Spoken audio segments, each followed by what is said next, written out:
Hello YouTube, Skippy here, coach of the Steel City Surge, back for another draft analysis for, this time, the PMPL, or Pocket Monster Premier League. We are going to be participating in an extremely low-tier draft league this season. So essentially what I mean by extremely low tier is everything that is typically like 4, 5, maybe 6 points on a typical draft board is the only thing available to draft. So it's extremely scuffed. There is a lot of moving parts in this league, and oh my gosh, is this team going to be absolutely crazy throughout this season. So a couple of points to take note of for this. We had the number 5 overall pick in the draft out of 16 coaches, and keep in mind 16 coaches have to pick from a bunch of not fully evolved and little cup Pokemon, with a couple of fully evolved ones sprinkled in there, and it's just a lot of very interesting setup. Like, there's no weather setting abilities. A lot of setup moves are taken out of everything. You can't hold weather boosting items. It's just a bunch of a lot of restrictions on this league for this season. And it's going to be a lot of fun. It's going to be a great time. Like I was saying, though, we have 5th pick out of 16. Some very good picks fell to us, and we're looking forward to the rest of this, the entirety of this season. It's going to be a lot of fun. So getting into this draft for us, we get Mabosstiff first overall for round 1. Mabosstiff is insane. It's got Stakeout, Intimidate, Guard Dog, insanely good typing with offensive Dark typing. Pretty good speed stat. This thing was worth 20 points, by the way. We had 95 points to work with for this, and this was 20 points. So yeah. So this was our first pick. We could pick 9 to 11 mons. You'll see 10 boxes there on the right. We only went with 10, but honestly, I think we could have not done that much better with what we had available to us. Mabosstiff first round is insanely good. This thing is going to do so much power. It's got so much power behind it with Stakeout as its ability, and just Stab Crunch. We can run a Choice Band, we can run Choice Scarf, we can run a bunch of other niche little things. But to pair with Mabosstiff in our second pick, we went with Comfey. So Comfey is a very good fairy type with priority for healing moves. Fairy in this kind of setup for extreme low tier, there's not a lot of very good fairy types out there, so getting one very early on is a very good thing. And pairing with Mabosstiff, this thing is a decent special tank with good speed. Like I said, priority healing. It's a very good fairy type, very good special attacker, a lot of healing moves, some pretty good support as well. And yeah, it's a very good fairy type to pair with Mabosstiff. Going into our third round, I wanted something that could pair very well with these two and allow for some more defensive coverage. And the best option that was there was Weezing.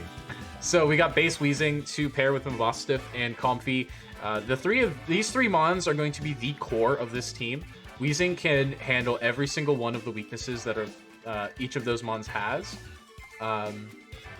And they even kind of balance out a little bit. So the only thing that we don't really have is a steel resistance, which we kind of cover with our next pick anyway. So technically a 4-mon core, but this is more of a 3-mon core.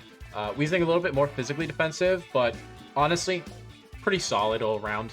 This core is going to come to the majority of games, I'm sure, and it's going to provide a lot of pressure for our opponents. And this took a huge chunk out of our points. I think we were down to about half by the time we were done with all 3 of these picks. But going from here into round 4, like I said, we did have a steel weakness with Comfey and not really any resistances, so we went and picked up Magneton. Magneton is a very solid steel type. It also gives us a very powerful electric type. It's decently fast. It's actually faster than Magnezone, which is awesome. And yeah, it gives us a really good special attacker along with Comfey, and gives us a Volt Switcher so we can get into Mabosstiff and into Weezing if we need to. This thing can run Eviolite as well. It's our first not fully evolved Pokemon that can run Eviolite, and we'll probably run it a few times, but we'll have to see based on matchups for each week how this goes. But this, I think, pairs very well. I mean, we don't get the ground weakness because Weezing can run Levitate, so it pairs very well with Weezing. It pairs very well with Comfey, being able to resist the steel types. And like I said, it can Volt Switch into Mabosstiff if we really want to force pressure on stuff. So, very good 4th round pick. And we go into the 5th round. We don't really need anything. Our core is pretty much picked out here, so we just need supporting roles. With our 5th pick, we went with Krokorok. Originally, I was thinking we could get this as a Terra Captain. Terra Captains in this league, you have 11 points total to try to pick out 2 Terra Captains, and the only ones that can Terra are the 8 points and below. Krokorok is one of those 8 pointers. But I was looking at it, and I thought to myself, you know, Ground is a very good type. We get a secondary Dark type that we can use to switch in when we don't want to take damage on Mabosstiff. So this thing can be a very good defensive check. It's got Intimidate as well. It can run rocks. It gets knockoff. It's a very good offensive Ground and Dark type.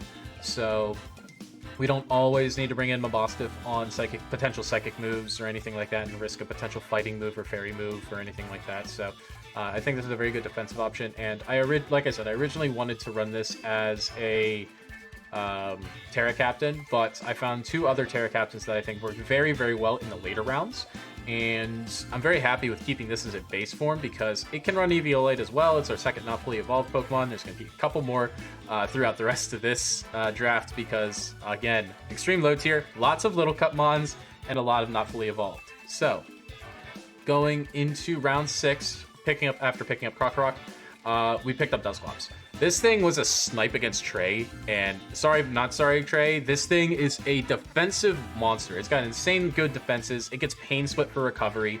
It can run Eviolite. Yes, it's very weak to knockoff, but that's fine. Its defenses, it gets Will-O-Wisp, it gets Pain Split. It can run a variety of different support set moves. It can run Memento if it really wants to. It's very slow. It can run Trick Room in case we want to run a slower team. It's a very good mon all around, and I'm very much looking forward to utilizing it. Dusclops is going to be a very key part of this team because it can switch into the fighting type weaknesses for Krokorok and Magnetone and Mabosstiff because of that immunity. So it allows for some seamless options there and not having to rely specifically on Wheezing or Comfy. We can rely on Dusclops as well, so that's very nice. And like I said, it's got great support. So going from here into round 7, we selected Politoed. We did have a potential slight weakness to water with Krokorok. And I wanted to make sure we did have a solid water absorb mon. And this thing is pretty bulky, I would say. Pretty bulky. We probably won't be running Drizzle a whole lot, but just because of rules and such. But this thing is very tanky. It gives good support. It's a pretty solid late round selection, I would say. Again, it gets water absorb, which is one of the main reasons why I wanted it, because with our next 2 Terra Captains, we could potentially run some very water weak moves or water weak types for our Terra Captains and not have to worry so much about it because they're kind of more offensive Terra Captains, if you catch my drift. Going into round 8, we actually selected our first Terra Captain because the other one, they're kind of twins, had been selected the round before, between this pick and that pick. So we ended up going with Minun. Minun is our first Terra Captain for this team. Minun has a very good special attack and a very solid and respectable speed stat. It gets a Volt Absorb, so I can run a flying type or a water type and not have to worry about being weak to electric. Its partner Plusle also gets like Lightning Rod. That would have been nice for an offensive set, but I think this is good for a defensive set, like setup mon, because it can still run Nasty Plot and get +2 and not be immune to electric moves. So it can heal up, it can switch in and heal up and then get off a Nasty Plot or any other setup like that, or it can Encore. It's also got some pretty good supporting moves, so it doesn't need to be offensive, it doesn't need to be defensive, it can be more supportive. It's got a variety of different things we can use for it, and I'm very much looking forward to seeing what we can make use of Minun in this extreme low tier league. I think it's going to do a ton of work throughout the season, but we'll have to see how that goes. Pairing with Minun for Terra Captain, we picked up Misdreavus. Misdreavus is very interesting because it does get Eviolite. It is another Ghost type.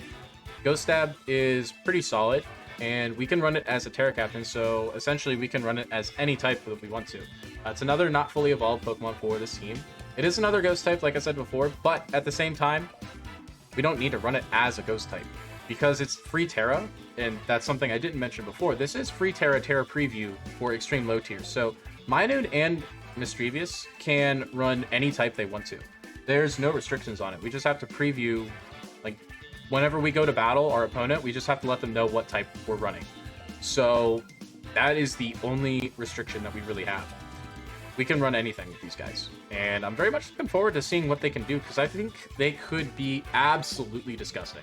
I've seen Minun go on tears in random battles. I believe I've seen Mischievous do some crazy things before too. So I'm interested to seeing what we can do with these two as Terra captains. And going into round 10 for our last pick, we picked up Toadschool. I honestly didn't realize this until the last pick. I don't have any hazard removal, and the only thing that was in 5 points that I wanted to try to snag was this thing, because of Rapid Spin. That is the only reason I picked Toadschool, is because of Rapid Spin. I really didn't think too much about hazard removal, and it might bite me in the butt later, but we could probably swing something at some point in the future to make a change for that. That's something I've always struggled with, is making sure I have hazard removal and hazard setting. I think hazard setting is pretty solid on this team. It could be a lot better, it could be a lot worse. I could have no removal or anything and just run heavy duty boots on all my mons, which could also be a problem. But hey, this is going to be a very scuffed team for me, and it's very scuffed league, because extreme low tier is torture to try to find any sort of team chemistry. So if we could even scrap together like 3 wins this season with this squad, I think we would do amazing. And I'm very excited to see how this season goes. This is our squad for PMPL for this extreme low tier Terra preview Wi-Fi division. I, again, am very excited to see how this turns out for us. Thank you guys so much for watching this draft analysis, and I'll see you guys in week 1 for this league. Again, very much looking forward to this league. Thank you, Treyant, for the invite to this. Very much looking forward to it, and I'll see you guys later in week 1. Peace.